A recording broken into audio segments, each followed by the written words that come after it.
The world remembers the flashbulbs, the incandescent smile, the wiggle in her walk that could stop traffic and start wars. They remember Marilyn Monroe, a supernova carved from starlight and celluloid, a fantasy spun into flesh. But the fantasy was a fortress, and inside, a terrified girl named Norma Jeane was listening for a ghost. She was waiting for the echo of a scream she'd heard before she was even born, because the most famous woman in the world believed she was living on borrowed time, stalked not by the paparazzi, but by a prophecy written in her own blood. Her prophecy had a name: Gladys Pearl Baker. Her mother. To the world, Gladys was a footnote, a tragic biographical detail. To Marilyn, she was the original sin. She was the source of a terrifying inheritance, a psychological time bomb ticking quietly in the deepest recesses of her mind. Gladys's medical file contained a diagnosis that read like a death sentence to her daughter: paranoid schizophrenia. This wasn't just a word. It was the key to the locked room in Marilyn's soul.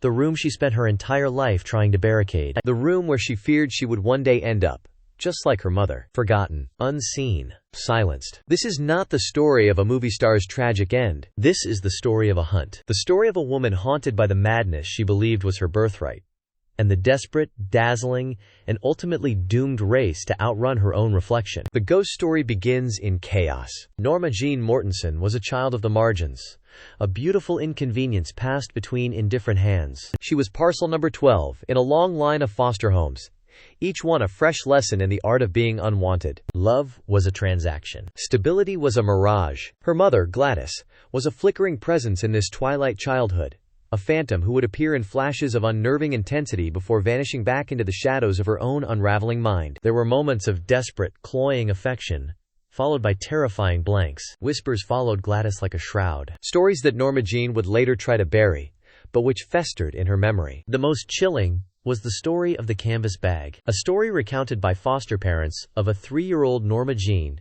nearly suffocated in her crib by her own mother during a psychotic break. A story Gladys would vehemently deny. Was it a real memory? Or a foundational myth? To the child, the distinction didn't matter. The terror was real. The seed was planted. My mother tried to kill me. My mother is mad. Therefore, the madness is in me. She would spend hours as a girl staring at the only photograph she had of her mother, a small, dog-eared picture of a woman she didn't know, but whose fate she felt with the certainty of a coming storm. She saw the same features, the same bone structure, the same nascent sadness in the eyes. She wasn't just looking at her mother. She was looking into a mirror that showed the future. Every slammed door in a foster home, every dismissive glance from a guardian, was a confirmation of her deepest fear. She was a damaged thing, born of a damaged woman, destined to break. Before she was a blonde bombshell, before she was a sex symbol, before she was Marilyn, she was the daughter of the woman in the asylum. And she knew, with a chilling certainty, that the walls of that asylum were built to one day hold her too. The birth of Marilyn Monroe was not an act of ambition. It was an act of exorcism, a desperate, brilliant, and brutal act of psychological warfare waged against the ghost of Gladys Baker. Norma Jeane, the disposable foster kid, had to die so that Marilyn, the indestructible goddess, could live. Every part of the transformation was a calculated rebellion against her perceived inheritance. The mousy brown hair, her mother's hair, was scorched away, replaced by an incandescent, chemical platinum blonde, a beacon so bright it could banish any shadow. She engineered a new voice, a breathy, hypnotic whisper that was the antithesis of the screams she imagined echoing through asylum halls. She constructed a walk, that iconic, hip-swaying sashay, that was a declaration of power and control over a body she feared was genetically programmed for collapse. Marilyn was more than a persona. She was a suit of armor, polished to a blinding sheen, designed to protect the fragile girl cowering inside. If everyone in the world desired her, how could she be disposable? If she was a global fantasy, how could she be insane? But armor is heavy, and late at night, when the makeup was wiped away and the applause faded, the fortress would crumble. The insomnia began early, a terrifying inability to turn off a mind that raced with fear. She called it her nighttime thing, a casual name for the dread that consumed her in the dark. Then came the pills. Sleeping pills to force the oblivion she craved, and amphetamines to build the energy to put the armor back on in the morning. These weren't the casual vices of a rising starlet. They were the desperate tools of a woman trying to medicate a terror she couldn't name. She sought salvation in men, collecting powerful figures like talismans against the chaos. Studio head Johnny Hyde, baseball legend Joe DiMaggio, intellectual playwright Arthur Miller. They were more than lovers or husbands. They were surrogate fathers, architects she hoped could build a foundation of stability over the fractured ground of her childhood. Each one was a desperate attempt to create the family that was denied to her, a bulwark against the loneliness that she believed was a symptom of the coming madness. Her first real taste of stardom with films like The Asphalt Jungle and All About Eve should have been a triumph. It should have been proof that she had escaped her mother's fate. Instead, it was terrifying. As her name grew brighter on the marquees, the shadow of Gladys loomed larger behind her. For Marilyn, success wasn't a ladder to heaven. It was a tightrope walk over the abyss. And the higher she climbed, the more she could feel the gravitational pull of the asylum below, a place she felt was her true, inevitable home. The world was falling in love with her, but she was falling apart, convinced that the applause was only a temporary reprieve before the ghost of her mother finally came to claim her. The brighter Marilyn's star burned, the more obsessed she became with the black hole that was her mother. While the world saw a goddess, Marilyn saw a woman secretly writing checks to Rockhaven Sanitarium, the quiet, manicured institution where Gladys was now housed. This was not simple daughterly duty. It was a superstitious ritual, a frantic bribe to the fates. She was paying to keep her past and her potential future locked safely away. Each check she signed was a prayer that the walls of Rockhaven would hold, that the madness contained within would not leak out and contaminate the fragile world she had built. Inside those walls, Gladys lived in a world of her own making. Her paranoia, the defining feature of her illness, was a constant companion. She wrote long, rambling letters to her famous daughter, letters that rarely made sense, filled with delusions about vast fortunes being stolen from her, and accusations against the staff. She would tell Marilyn that Christian scientists were trying to poison her. She would demand money for imagined debts. For Marilyn, reading these letters was like looking at a distorted map of her own mind. She recognized the terrain. The same paranoia her mother detailed in frantic script began to bloom in Marilyn's own life. On the film sets, she became convinced that directors were secretly conspiring to make her look foolish. She believed her phone lines were tapped, a fear that would later prove disturbingly prescient. She saw plots and betrayals in every corner, mistaking professional rivalries for sinister cabals designed to destroy her. The executives at 20th Century Fox saw a difficult, unprofessional diva. Marilyn felt like a cornered animal, fighting against invisible enemies that were terrifyingly real to her. The symptoms listed in her mother's medical charts were no longer a theoretical threat. They were manifesting in her own behavior, a genetic ghost taking possession of its host. In her desperation to understand and contain this internal chaos, she turned to a new kind of father figure, the psychoanalyst. She began intensive therapy, most famously with Dr. Ralph Greenson. In the final years of her life, she poured out her fears about her mother, her childhood, her conviction that she was doomed to repeat Gladys's life. Greenson became her confidant, her gatekeeper, the custodian of her fragile psyche. He saw a deeply traumatized woman wrestling with the ghosts of her past, but a chilling question began to form in the space between patient and doctor. Was Greenson a savior, offering a lifeline to a drowning woman? Or did his constant analysis, his relentless excavation of her trauma, only reinforce her belief that she was fundamentally and irrevocably broken? He was meant to help her slay the dragon of her inheritance. But in trying to map her madness, was he inadvertently giving it more power, more substance, more control? The therapy room was supposed to be a sanctuary, but for Marilyn, it was becoming another mirror. One that reflected not the star, but the terrified patient, just one step away from the padded cell she feared was her destiny. The ultimate attempt to build a life antithetical to Gladys's came with her marriage to Arthur Miller. He wasn't just a husband. He was a symbol, a celebrated intellectual, a titan of the American stage. To be his wife was to be legitimized, to be seen as more than a body, more than a joke. It was her most audacious bid for normalcy. If she could be the muse to a great mind, if she could build a quiet, respectable life with him on their Connecticut farm, surely she could starve the madness. She could prove she was not her mother's daughter. Her deepest, most desperate ambition within this new life was to have a child. A baby would be the ultimate act of defiance against her lineage. It would be a chance to heal the primal wound of her own motherless childhood. She could be the nurturing, stable, present mother that Gladys could never be. A child would be tangible proof that the cycle of trauma was broken, that her body and mind were not the poison chalice she feared. It became an obsession, the singular focus of her existence. But her body betrayed her. First, a miscarriage. Then, a life-threatening ectopic pregnancy. Each loss was a cataclysmic event, far more than a personal tragedy. To Marilyn, it was a biological verdict. It was divine judgment. It was the universe confirming her most terrifying suspicion.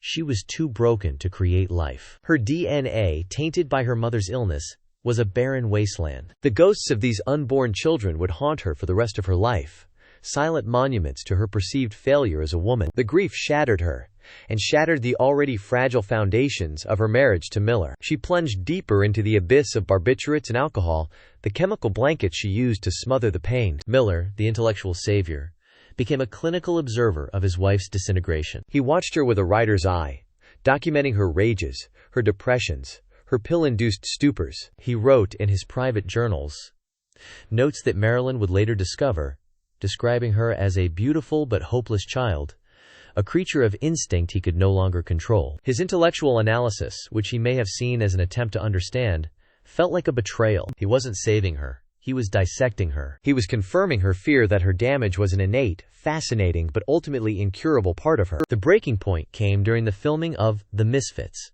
a movie he wrote specifically for her. The script was a thinly veiled portrait of their toxic marriage, a public autopsy of her pain. On the blistering Nevada set, isolated, heavily medicated, and heartbroken, she was forced to perform her own psychological collapse for the camera. The man she married to save her from her past had ended up caging her within it. The dream of normalcy was dead, and the whispers from the asylum were growing louder than ever. Unmoored from Miller, Marilyn drifted into the most dangerous harbor she could find, Washington, D.C. The affairs with President John F. Kennedy and his brother, Attorney General Robert Kennedy, were more than illicit trysts. They were the ultimate validation. This was a desperate escalation of her lifelong quest for a powerful protector. If the most powerful man in the free world desired her, if he confided in her, how could she possibly be crazy? Proximity to the throne of Camelot was the ultimate antidote to the shame of Rockhaven Sanitarium. It was a fantasy of absolute acceptance, a belief that power could purify her tainted bloodline. But the fantasy quickly curdled into a nightmare. Her inherited paranoia, once a free-floating anxiety,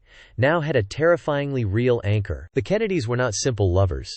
They were a political dynasty with everything to lose. Suddenly, the feeling of being watched was no longer a delusion. Her phones were tapped by the FBI, by mobster Sam Giancana, by Jimmy Hoffa. The lines between her psychological fears and the political reality blurred into a terrifying, indistinguishable fog. The enemies were no longer invisible. They had names and badges. The breaking point came not from a government agent, but from the psychiatrists who were supposed to be helping her. In February 1961, following a severe depressive episode, she was committed, perhaps tricked, into the Payne Whitney Psychiatric Clinic in New York. She had expected a quiet place to rest. Instead, she found herself locked in a padded cell on a floor for the severely disturbed. It was her mother's reality, her worst nightmare, made manifest. She was number 3427. The horror was absolute. She scratched at the walls, screamed until her voice was raw, shouting the words she had been screaming internally her entire life. "I'm not crazy!" She saw the faces of the doctors and nurses not as caregivers, but as the jailers she always knew would come for her. In a moment of desperate clarity, she smuggled a letter out, a frantic plea for help. The man she called was not the president. It was Joe DiMaggio, the one man who had loved Norma Jeane, not Marilyn. He flew from Florida immediately, storming the clinic and demanding her release, threatening to take this place apart brick by brick. He got her out, but the damage was done. She had been inside the belly of the beast. She had seen her own future, and it was a 6 by 10-foot room with no windows. 3 months later, she would give her most legendary performance. Dressed in a skin-tight, rhinestone-encrusted dress, she slinked onto the stage at Madison Square Garden and breathed her iconic, sultry rendition of "Happy Birthday, Mr. President." The world saw it as the peak of seduction, a brazen public display of her affair. But through the lens of her terror, it was something else entirely. It was a desperate, public plea, a shimmering, sequined cry for help from a woman who felt herself being erased by the very men she had trusted. She wasn't just singing to the president. She was trying to remind him, and the world, that she existed, that she mattered. But the performance backfired spectacularly. It made her a liability, too public, too needy, too unstable. The shield of power she had sought was revealed to be a sword. The phone call stopped. The doors of the White House were closed to her. She had been discarded, and now she was truly, terrifyingly alone. The last summer of Marilyn's life was a descent into a sun-drenched purgatory. Her new home in Brentwood, the first house she had ever owned, was meant to be a sanctuary, a place to finally put down roots. Instead, it became a beautifully decorated prison. The days dissolved into a blur of champagne for breakfast, Nembutal for lunch, and desperate, slurring phone calls in the dead of night. Her dependency on Dr. Greenson intensified, his control over her life becoming near absolute. He dictated her medications, vetted her visitors, and managed her appointments. Greenson's therapeutic methods grew increasingly unorthodox. He encouraged his own family to spend time with her, attempting to create a surrogate family structure to reparent the damaged child within Marilyn. It was a radical, dangerous psychological experiment, with Marilyn as the profoundly fragile test subject. Was he trying to save her? Or was he playing God? Her home was no longer her own. It was his outpatient ward. Her life was no longer her own. It was his case study. In these final, frantic weeks, the ghost of her mother was a constant presence. She spoke of Gladys incessantly to the few friends she still trusted. She talked of her terror of ending up like her, of the bad blood she was convinced flowed through her veins. She felt the madness closing in, a suffocating fog she could no longer outrun. In a final, heartbreaking gesture to mend the broken maternal line, she purchased a headstone for her maternal grandmother, Della Monroe Granger, a woman who had also died in a mental institution. It was a desperate attempt to bring peace to the dead, hoping it might somehow save the living. The final blow came not as a dramatic confrontation, but as a small, quiet tragedy. On her last day alive, a package arrived at her house. Inside were 2 stuffed animals, a plush tiger and a lamb, gifts for the nursery of a friend's child. For Marilyn, who had lost multiple pregnancies and yearned for a child more than anything, this innocent delivery was a devastating symbol of her ultimate failure, the final, cruel confirmation that she could not break the cycle. The home, the career, the fame, was all meaningless without the one thing that would have proven she was whole. That evening, the phone calls began. Slurred, rambling conversations with friends who grew increasingly alarmed. Peter Lawford, her connection to the Kennedy clan, recalled a fading voice, mumbling goodbyes. Say goodbye to Pat, say goodbye to the president, and say goodbye to yourself, because you're a nice guy. The words were thick, the connection fading in and out. Then, silence. The line went dead. In the quiet of her Brentwood bedroom, surrounded by the symbols of a life she could never have, the prophecy was at last being fulfilled. The inheritance was coming due. In the early hours of August 5, 1962, the silence in the house on 5th Helena Drive was broken by the shattering of glass. The discovery of Marilyn Monroe's body ignited a firestorm of speculation that rages to this day. The scene was chaotic, the timeline contradictory, the official story riddled with holes. Was it an accidental overdose, a deliberate suicide, or something far more sinister? The world became obsessed with the who and the how of her death, a mystery that has overshadowed the woman herself. But the true culprit was never found at the scene. It couldn't be dusted for prints or questioned by police. The thing that truly killed Marilyn Monroe was not a specific person or a single, fatal dose. It was a ghost. It was a lifetime spent in a state of terror, fleeing a psychological inheritance that was as much a part of her as the color of her eyes. She had been running from the specter of her mother since she was a small child, and on that night, the ghost had finally caught up. And what of the ghost herself? Gladys Pearl Baker outlived her incandescently famous daughter by 22 years. She drifted through a series of care facilities, a quiet, forgotten woman, largely unaware of the global icon her daughter had become, or the seismic impact of her death. She never fully grasped the magnitude of the legacy Marilyn left behind, nor the terrifying legacy she herself had passed down. Not of fame or fortune, but of fear. The inheritance was a whisper of paranoia, a blueprint for self-destruction, a terror of being unloved and discarded. Marilyn Monroe didn't die from an overdose of barbiturates. She died from an overdose of reality. The fantasy she had constructed, the brilliant, shimmering fortress of Marilyn, could no longer protect the wounded girl, Norma Jeane. In the end, the broken mirror she had been staring into her whole life showed only one reflection. Not the sex symbol, not the movie star, not the president's lover. It showed the face she feared most, the face she saw in her nightmares, the face of her mother, a lost woman locked away from the world. The world wanted the goddess, but it was the haunted daughter who paid the ultimate price, a final, tragic victim of the madness she inherited. The boulevards of Hollywood are littered with broken dreams and forgotten stories. If you wish to uncover more of the secrets buried beneath the glamour, Subscribe to Boulevard_of_Monroe and join us in the shadows.